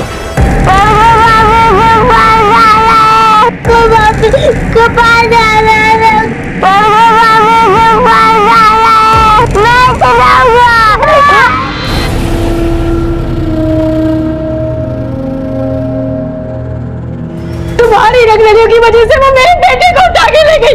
देखो मेरी तरफ, देखो, तुम्हें पता है उठाकर लगी वो जान से मारने की चिड़ने से क्या करेंगे आप? मेरी बात सुनो रेनू, देखो मेरी बात सुनो रेनू, रेनू मेरी बात सुनो, दरवाजा खोलो रेनू। सारी गलती मेरी है, मेरी वजह से सब कुछ हुआ, सारी गलती मेरी है। ये ऋषभ के अलावा तेरा और एक बेटा है ना? बोल, जिनल से तुम्हारा और एक बेटा है ना? उसका खर्चा भी तू ही उठाता है, तो ये बात छिपाई क्यों हमसे? 2 महीने से मैं अपने सैलून के स्टाफ को सैलरी तक नहीं दी मैडम। जिनल को कहां से दे पाता मैं, लेकिन वो समझने को तैयार ही नहीं थी। उसे पैसों की बहुत जरूरत थी, मैं दे नहीं पा रहा था मैडम। वो मुझे ब्लैकमेल कर रही थी कि हमारे बारे में रेनू को सब कुछ बता देगी। मैं क्या करता मैडम? बहुत लंबा रिकॉर्ड है तुम्हारा। ब्लैकमेल और किडनैपिंग के बारे में तो जानते हैं हम, और कुछ है तो बोलो। बोलो, ऋषभ को कैसे उठवाया? बोलो। मुझे मेरी वकील से बात करनी। हाँ, बात तो तुम कर सकती हो, लेकिन ऋषभ के मिलने के बाद, और जो संगीन जुर्म तुमने किया है ना, उसके लिए तो तुम्हारा वकील भी तुम्हें नहीं बचा पाएगा।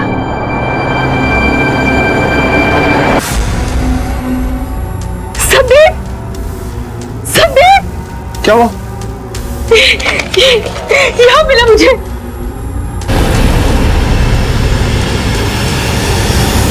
एक हाथ पैसा दे और दूसरे हाथ अपना बच्चा ले। पैसा कितना और किधर लाना है जल्दी बताएंगे। आप घबराइए मत, उल्टा उसने हमें लीड दी है। अब यही चिट्ठी हमें किडनैपर तक पहुंचने का रास्ता दिखाएगी। मैडम एक मिनट जरा, आप लोग यही बैठे।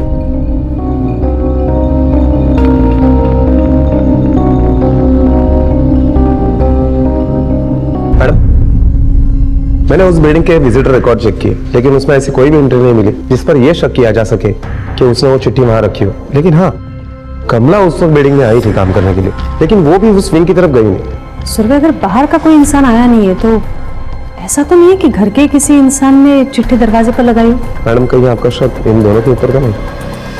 कुछ भी हो सकता है।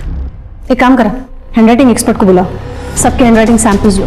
ये संदीप, रेनू, जीनल, लता, सारिका कोई नहीं छूटना चाहिए। Okay madam.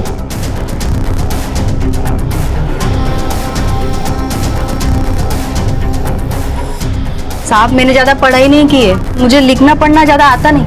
जितना लिखना आता है उतना लिखो।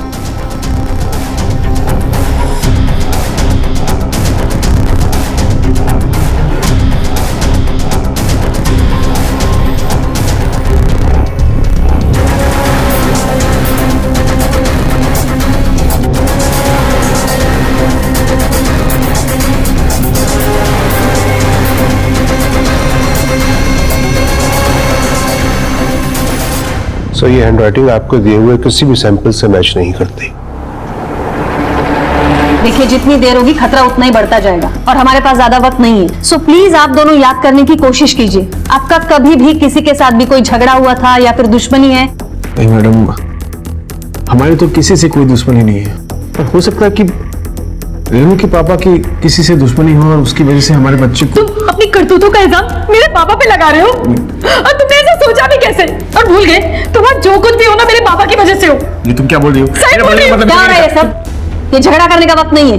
हर एक सेकंड पे खतरा बढ़ता जा रहा है, हमें हर एक पॉसिबिलिटी चेक करनी है। अब आप बताएंगे आपके फादर कहाँ मिलेंगे? क्या ऋषभ किडनैप हो गया और किसी ने मुझे बताया तक नहीं? आपके दामाद का कहना है कि आपकी किसी दुश्मनी की वजह से ऋषभ को किसी ने किडनैप किया है। हमारे बिजनेस में दुश्मनी होते रहती है, मगर वो दुश्मनी हम बिजनेस में ही निकालते हैं। ऐसे नहीं होता कि किसी के घर वाले को किडनैप करने लगेंगे। ये आपके दामाद के बारे में क्या कहना है आपका? उसके बारे में क्या कहना है, जो है सो है, नसीब खोटा है उसका। और आपकी बेटी रेनू, उसके बारे में? रेनू के बारे में तो वो एक अच्छी लड़की है। मैडम मला एक गोष्ट खूब खटकते, इतना रईस आदमी होने के बावजूद भी उसने अपनी बेटी की शादी संदीप जैसे मिडिल क्लास लड़के के साथ क्यों की? सुरभि, खटकने वाली बात एक नहीं दो है। एक, ये रेनू के बारे में पूछने के बाद यशवंत इतना बेचैन क्यों हो गया था, और दूसरी, जब रेनू को दरवाजे पर चिट्ठी मिली किडनैपर की, तब संदीप कहाँ था? मैडम मैंने उससे पूछताछ की तो उसने कहा कि उस वक्त वो बाथरूम में था।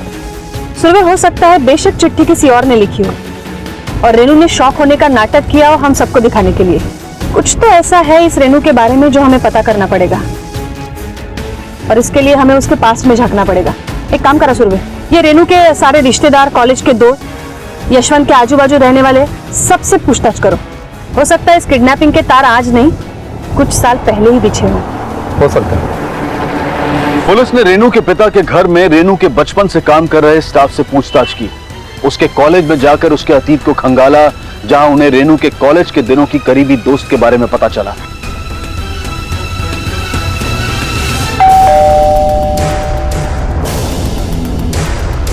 और साथ ही कुछ ऐसा भी पता चला जो शायद उन्हें ऋषभ तक पहुंचा सकता था। इस अपहरण के तार वर्तमान से नहीं, अतीत से जुड़े हुए दिखाई दे रहे थे। आइए मैडम, ये सुरेखा नगर का रेनू की कॉलेज टाइम की फ्रेंड। मैम, रेनू लड़की बुरी नहीं थी, वो एक रिच फैमिली से बिलोंग करती है, इसलिए बस थोड़ा सा एटीट्यूड में रहती थी। इसके अलावा रेनू के बारे में ऐसा कुछ था जो आपको एब्नॉर्मल लगा? मैम, कॉलेज में रेनू का एक बॉयफ्रेंड था, निखिल सोमन नाम का। निखिल सोमन? मैम उन दोनों का अफेयर लगभग 2 साल रहा था। उसके बाद अचानक से रेनू कहीं चली गई। निखिल ने उसे बहुत ढूंढने की कोशिश की, लेकिन उसका कुछ पता नहीं चला। मैम मुझे कुछ दिन पहले ही रेनू मिली थी। मुझे तो तभी पता चला कि उसकी शादी हो गई है किसी और से। मैम मैं तो उसकी बेस्ट फ्रेंड थी कॉलेज में, फिर भी उसने मुझे अपनी शादी में नहीं बुलाया। ये निखिल सोमन कहाँ रहता है? मैम कॉलेज के बाद तो हम कभी नहीं मिले, इसलिए मुझे नहीं पता कि वो कहाँ रहता है।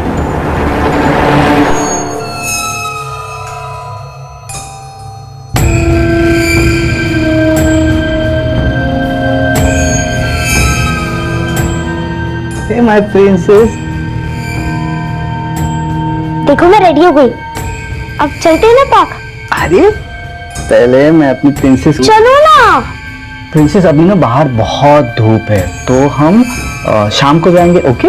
हाँ अभी जाना है मुझे। अच्छे बच्चे जिद नहीं करते। ओके? आप मेरी मम्मा नहीं हो।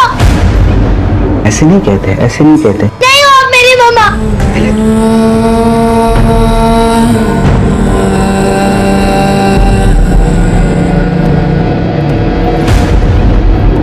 मिसेस रेनू, ये निखिल सोमन कौन है? देखिए मिसेस रेनू, आपके पर्सनल लाइफ में हमें कोई इंटरेस्ट नहीं है। ऋषभ को ढूंढने के लिए सारी चीजें बहुत इंपॉर्टेंट है, तो प्लीज जो कुछ भी सच सच है वो बताइए। आखिरी बार आप निखिल से कब मिली थी? कुछ महीने पहले। रेनू, रेनू, रेनू, मेरा पीछा मत करो प्लीज। मेरी शादी हो चुकी है, मेरा एक बच्चा भी है, और अब ना तुम्हारे और मेरे बीच में कुछ नहीं बचा है। डोंट वरी, मैं तुम्हें फॉलो नहीं कर रहा हूँ। सिर्फ मुझे इतना बता दो, मेरा बच्चा कहाँ है? उसका बच्चा मतलब? डिग्री खत्म होने से 6 महीने पहले मैंने कॉलेज इसलिए छोड़ा था क्योंकि मैं प्रेग्नेंट थी, और उस बच्चे का बाप निखिल था। आप निखिल के बच्चे की मां बनने वाली थी और आपने उसे छोड़ दिया। क्यों? कैसे बताओ? बहुत ज्यादा शर्म की बात है।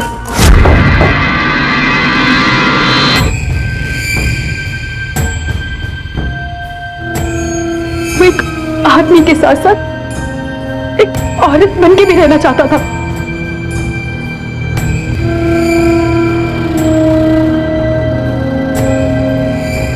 प्लीज प्लीज मुझे प्रॉमिस करो, तुम आगे से इसे नहीं करोगे। I can't promise you anything. Reenu, this is what I am. You have to accept me like this. आज के बाद ना मुझे अपनी शक्ल मत दिखाना, तुम समझे? रेनू मेरी बात तो सुनो। उस दिन के बाद से मैं निखिल से कभी नहीं मिली, मैंने उसकी तरफ कभी पलट के नहीं देखा। लेकिन मेरे प्रेग्नेंट होने के बाद मेरे पापा को पता लग गई थी। उन्होंने मेरी डिलीवरी अपने दोस्त के हॉस्पिटल में करवाई थी, वहीं पे मैंने बच्चे को जन्म दिया था। मतलब निखिल उसी बच्चे को ढूंढ रहा था? ऐसा कैसे हो सकता है मैम? मेरे पापा ने खुद मुझे बताया था कि मैंने मरे हुए बच्चे को जन्म दिया था। तो क्या ये बात आपने निखिल को बताई थी? जितना चाहे उतना छुपा लो, मैं उसे ढूंढ के रहूंगा, समझी? तो डिलीवरी कौन से हॉस्पिटल में हुई थी? MY kids hospital. क्या बच्चा वाकई मरा हुआ पैदा हुआ था? लड़की पैदा हुई थी रेनू को। मैंने अपने एक एम्प्लॉय के पास उसे छोड़ दिया। उसे बच्चे नहीं थे और पैसों की भी जरूरत थी। रिया नाम है उस लड़की का। वो एम्प्लॉय कहाँ रहता है?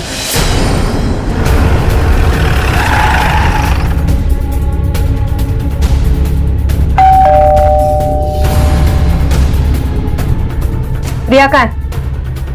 मैंने पूछा बच्ची कहाँ है? वो रिया, मैंने पूछा बच्ची कहाँ है? मैडम वो 3 महीने पहले किडनैप होगी मैडम। क्या? तो बच्ची की किडनैपिंग की कंप्लेंट लिखवाई थी पुलिस में? नहीं मैडम। बच्ची किडनैप होती हो, तुम लोग पुलिस में कंप्लेंट तक नहीं लिखवाते हो। यशवंत को बताया था? यशवंत साहब हमें बच्ची पालने के पैसे दे रहे थे, अगर बताते तो पैसे आने बंद हो जाते। कमाई का एक ही जरिया था मैडम। बच्चा किडनैप होते हुए देखा था किसी ने? हाँ मैडम, मैंने देखा था। किसने उठाया था? आदमी था, औरत थी?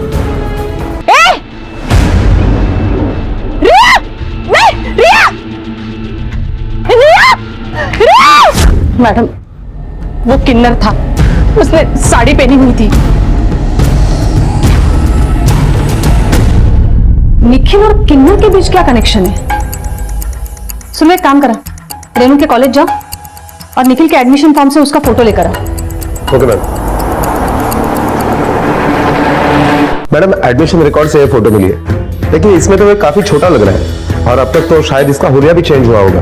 सुबह एक काम करा, ये स्केच आर्टिस्ट को बोलकर इस लड़के के फोटो से 32 साल के आदमी का स्केच बना और दूसरे स्केच में उसी को औरत बना। Okay madam. अरे महादेव सुनो, इस फोटो में जो इंसान है उसके तुझे 2 स्केच बनाने, एक ये 32 साल का होगा जब कैसे दिखाई देगा वैसा, और दूसरा औरत के भेस में।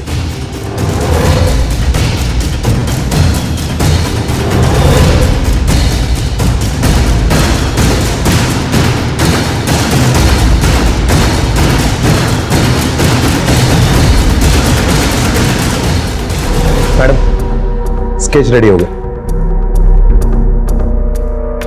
सुरवे, इसे हर जगह सर्कुलेट करो, और हाँ ये रेनू और शोभा को भी दिखाओ।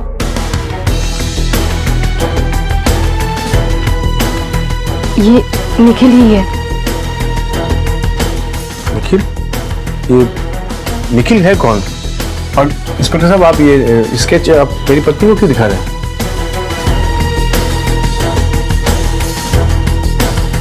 नहीं मैडम, ये वो किन्नर नहीं है। सुरवे, ये निखिल को औरत बनने का शौक है, लेकिन वो किन्नर नहीं है। और इस तरह के लोग जब रास्ते पे आते हैं तो उनके साथ हंसी मजाक होता है। हो सकता है उसके इसी शौक की वजह से उसका किसी के साथ पंगा हुआ हो और पुलिस में कोई केस दर्ज हुआ हो। एक काम करो, सारे स्टेशन में अलर्ट करवा दो। इस तरीके का कोई भी केस अगर दर्ज हुआ है तो हमें डिटेल्स भेजें। ओके। निखिल की जानकारी के साथ पुलिस की रिया और ऋषभ को बचाने की उम्मीद बढ़ चुकी थी। उन्हें लग रहा था कि दोनों अपहरण निखिल नहीं किए हैं, लेकिन हकीकत कुछ और थी। निखिल के पास तो सिर्फ रिया थी, तो फिर ऋषभ कहां था? क्या रिया और ऋषभ की किडनैपिंग अलग अलग थी, या निखिल और उस किन्नर में भी कोई कनेक्शन था? और तभी इन्वेस्टिगेटिंग टीम को एक पुलिस स्टेशन से निखिल के खिलाफ दर्ज हुए एक केस से उसके बारे में कुछ और जानकारी मिली। मैडम, मालवाड़ी पुलिस स्टेशन में निखिल के खिलाफ एक कंप्लेंट दर्ज है, और जिसमें उस पर आरोप है कि औरत के भेस में उसने पब्लिक प्लेस में झगड़ा भी किया और मारपीट भी की। गुड, फाइनली हमारे हाथ लग ही गया। ये एड्रेस क्या लिखा है कंप्लेंट में उसका?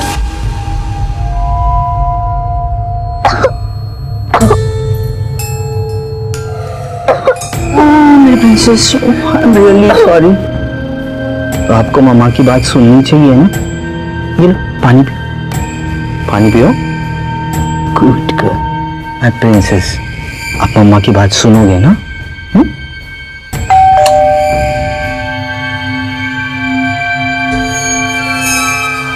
बेटी कोई आया है दरवाजे पे। हाँ, मैं देख के आती हूँ। तब तक तुम यहाँ रेस्ट करो, रेस्ट करो।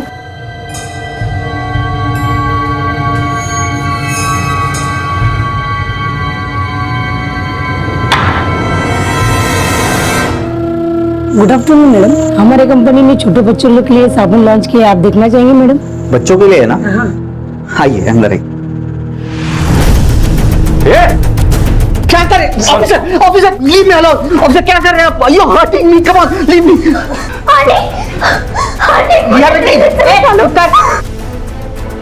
डरो मत बेटा, हम है ना, तुम्हें कुछ नहीं होगा।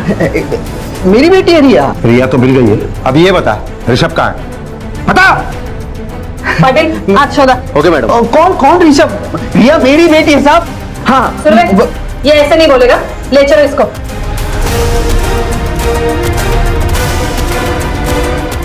मैंने कुछ किया ही नहीं है। मैंने कहा ना। हाथ खोलिए ना मैडम। चल तो, गली मेरी बेटी है। चल डरो नहीं, डरो नहीं, हम है ना। चलो देखो, हम जानते हैं कि तुमने ही ऋषभ को अगवा करवाया है, तो अगर बेटी चाहिए तो बताओ ऋषभ कहाँ है? ऋषभ मेरे पास नहीं है, वो बबीता के पास है। कौन बबीता? बबीता एक किन्नर है।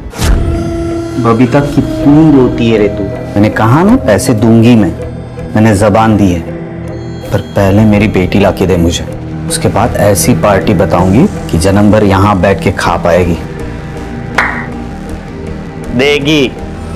डन। बबीता ने मुझे मेरी बेटी लाके दी थी, रिया। इसी के बदले में मैंने उसे रेनू के बेटे ऋषभ को उठवाने का आइडिया दिया। और तूने ये सब इसलिए किया ताकि तू रेनू से बदला ले सके? सिर्फ रेनू से नहीं, उसके बाप से भी। मेरी बेटी छीनी थी उसने मुझसे, इसलिए मैंने। चल बबीता का एड्रेस बोल अभी।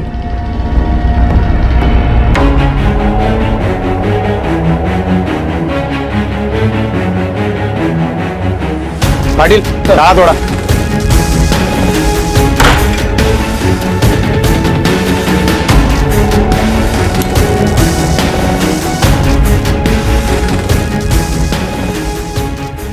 पुलिस को बबीता के ठिकाने से ऋषभ मिल गया, लेकिन पुलिस ने बबीता को भी ढूंढ निकाला और आज वो सलाखों के पीछे है। निखिल को भी अपहरण की साजिश और बबीता को उकसाने के लिए सजा हुई। और सबसे सुकून की बात तो यह है कि संदीप ने रिया को अपना लिया और एक ऐसे स्याह अतीत का अंत हुआ जिसने वर्तमान की जड़ें हिला दी थी।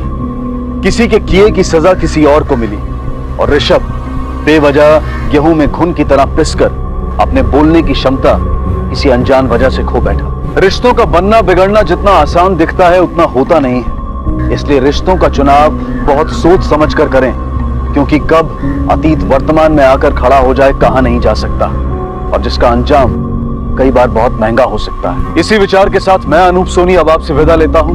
फिर मुलाकात होगी अगले एपिसोड में एक और चौंका देने वाले केस के साथ। तब तक अपना और अपने परिवार का ख्याल रखें और देखते रहें क्राइम पेट्रोल डायल 100। सबक एक को सीख हम सबको। जय हिंद। इस तरह के और भी एपिसोड देखने के लिए हमारे चैनल को सब्सक्राइब करें और बेल आइकन दबाना ना भूलें।